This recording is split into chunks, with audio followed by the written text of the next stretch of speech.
Hi friends, ഇന്ന് ഞാൻ നല്ല ടേസ്റ്റി ആയിട്ടുള്ളൊരു മുട്ടക്കറിയാണ് ചെയ്യുന്നത്. ചപ്പാത്തിൻ്റെ കൂടെ കഴിക്കാൻ നല്ല ടേസ്റ്റാണ് കേട്ടോ. അപ്പോൾ നമുക്ക് അതെങ്ങനെയാണെന്ന് നോക്കാം. അപ്പോൾ നമുക്ക് കറി ഉണ്ടാക്കാൻ വേണ്ടിയിട്ട് ആദ്യം തന്നെ കുറച്ച് സാധനങ്ങളൊന്ന് അരച്ചെടുക്കാനുണ്ട്. അതിന് വേണ്ടിയിട്ട് 2 തക്കാളി ഒന്ന് മുറിച്ചെടുത്തിട്ടുണ്ട്, പിന്നെ വലിയൊരു സവാള എടുത്തിട്ടുണ്ട്, പിന്നെ ചെറിയൊരു കഷ്ണം ഇഞ്ചി, 2 വലിയ വെളുത്തുള്ളി.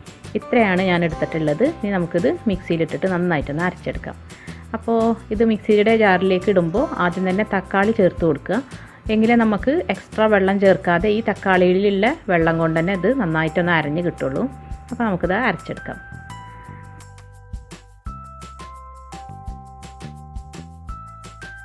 അത് കണ്ടോ, അത് നന്നായിട്ട് ഞാൻ അരച്ചെടുത്തിട്ടുണ്ട്. നല്ല ഫൈനായിട്ട് നല്ല പേസ്റ്റായി എടുത്തിട്ടുണ്ട്. ഇനി നമുക്ക് മാറ്റി വെക്കാം. ഇനി വേറൊരു പാന് ചൂടാക്കി അതിലേക്ക് 1 ടീസ്പൂൺ എണ്ണ ഒഴിച്ചു കൊടുക്കാം. ഇനി എണ്ണ നന്നായിട്ട് ചൂടായതിന് ശേഷം സ്റ്റവ് ഒന്ന് ഓഫ് ചെയ്യുക. എന്നിട്ട് അതിലേക്ക് ഒരു 1/4 ടീസ്പൂൺ മഞ്ഞൾപ്പൊടിയും പിന്നെ ഒരു 1/2 ടീസ്പൂൺ മുളക് പൊടിയും ചേർത്തിട്ട് ഒന്നിങ്ങോട്ട് ഇളക്കി കൊടുക്കുക, അതിൻ്റെ ഒരു പച്ച ചുവന്ന് മാറുന്ന വരെ. എന്നിട്ട് അതിലേക്ക് പുഴുങ്ങിയ മുട്ട നമുക്ക് ചേർത്ത് കൊടുത്തിട്ട് ഒന്ന് വഴറ്റി കൊടുക്കാം. അപ്പോൾ ഞാനിവിടെ 4 മുട്ടയാണ് എടുത്തിട്ടുള്ളത്. അത് നന്നായിട്ട് ഈ ഒരു മസാലയിലൊന്ന് കോട്ട് ചെയ്തെടുക്കുക. അപ്പോൾ ഏകദേശം ഒരു 2-3 മിനിറ്റോളം ഇതുപോലെ ചെയ്താൽ മതി. ഇത് കണ്ടത് പായിട്ടുണ്ട്. ഇത് നമുക്ക് മാറ്റി വെക്കാം. ഇനി ഇതിലേക്ക് വേണ്ട മസാല തയ്യാറാക്കിയെടുക്കാം. അതിന് വേണ്ടിയിട്ട് വേറൊരു പാന് ചൂടാക്കിയെടുക്കാം. അതിലേക്കൊരു 3 ടേബിൾ സ്പൂണോളം ഓയിൽ ഒഴിച്ചു കൊടുക്കാം. ഇനി ഇതിലേക്ക് ചേർക്കുന്നത് കുറച്ച് സ്പൈസസ് ചേർത്ത് കൊടുക്കാണ്ട്. അപ്പോൾ 2 ഏലക്കായ ചേർക്കുന്നുണ്ട്, 2 ഗ്രാമ്പു, പിന്നെ ഒരു ചെറിയ കഷ്ണം പട്ട.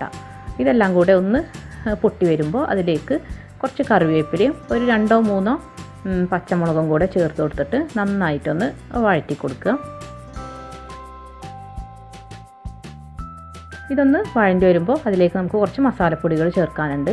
അപ്പോൾ അതിലേക്ക് ആദ്യം തന്നെ 1 ടീസ്പൂൺ മുളക് പൊടി ചേർക്കുന്നുണ്ട്, പിന്നെ ഒരു 1/4 ടീസ്പൂണോളം മഞ്ഞൾപ്പൊടി ചേർക്കുന്നുണ്ട്, പിന്നെ 2 ടീസ്പൂൺ മല്ലിപ്പൊടിയും കൂടെ ചേർത്ത് കൊടുത്തിട്ട് നന്നായിട്ട് ഈ ഒരു മസാലയുടെ പച്ചച്ചുവ മാറുന്നത് വരെ ഒന്നും കൂടെ വഴറ്റി കൊടുക്കുക.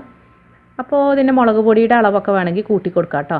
ഇവിടെ അധികം എരിവ് ഇഷ്ടമല്ല, അതുകൊണ്ടാണ് ഞാൻ കുറച്ച് മുളക് പൊടി ചേർത്തത്. ഇത് നന്നായിട്ട് ഒന്ന് അതിൻ്റെ ഒരു പച്ചച്ചുവയൊക്കെ ഒന്ന് മാറി വരുമ്പോൾ അതിലേക്ക് നമ്മൾ നേരത്തെ അരച്ച് വെച്ചില്ലേ ആ ഒരു കൂട്ട് ഇതിലേക്ക് ഒഴിച്ചു കൊടുത്തിട്ട് പാകത്തിന് ഉപ്പും കൂടെ ചേർത്തിട്ട് നന്നായിട്ടൊന്ന് ഇളക്കുന്ന ഇതിലുള്ള വെള്ളം നല്ലപോലെ ഒന്ന് വറ്റിച്ചെടുക്കണം.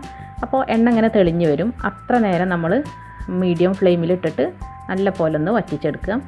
അപ്പോൾ ഇടയ്ക്കിടയ്ക്ക് ഈ ഒരു വെള്ളം വറ്റണ വരെ ഇടയ്ക്കിടയ്ക്ക് ഇളക്കി കൊടുത്താൽ മതി. ഈ വെള്ളം വറ്റാനായി തുടങ്ങുമ്പോൾ നമുക്ക് തുടരെ ഇളക്കിക്കൊണ്ടിരിക്കണം, അല്ലെങ്കിൽ അടിക്ക് പിടിക്കാൻ സാധ്യത ഉണ്ട്.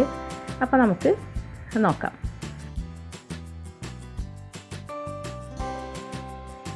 ഇതിപ്പോൾ കണ്ടോ, നന്നായിട്ട് വറ്റി വന്നിട്ടുണ്ട്. ഇതിൽ എണ്ണയൊക്കെ ഇങ്ങനെ തെളിഞ്ഞ് വന്ന് തുടങ്ങിയിട്ടുണ്ട്. അപ്പോൾ ഇതിൻ്റെ പച്ചച്ചുവയൊക്കെ നന്നായിട്ട് മാറിയിട്ടുണ്ട്. ഈ ഒരു സമയത്ത് നമുക്കിതിലേക്ക് ആവശ്യത്തിന് വെള്ളം ഒഴിച്ചു കൊടുക്കാം. അപ്പോൾ നമുക്ക് എത്രയാണോ ഗ്രേവി വേണ്ടത് ആ ഒരു അളവിന് വെള്ളം ഒഴിച്ചു കൊടുക്കാം.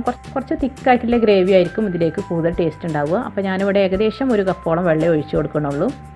ഇനി ഇത് നന്നായിട്ട് തിളച്ച് വരുമ്പോൾ നമ്മൾ നേരത്തെ ഒന്ന് ഫ്രൈ ചെയ്ത് വെച്ചില്ലേ നമ്മുടെ മുട്ട, ആ മുട്ട ചേർത്ത് കൊടുത്തിട്ട് പിന്നെ ആവശ്യത്തിന് മല്ലിയിലയും കൂടെ ചേർത്തിട്ട് നമുക്ക് സ്റ്റവ് ഓഫ് ചെയ്യാം.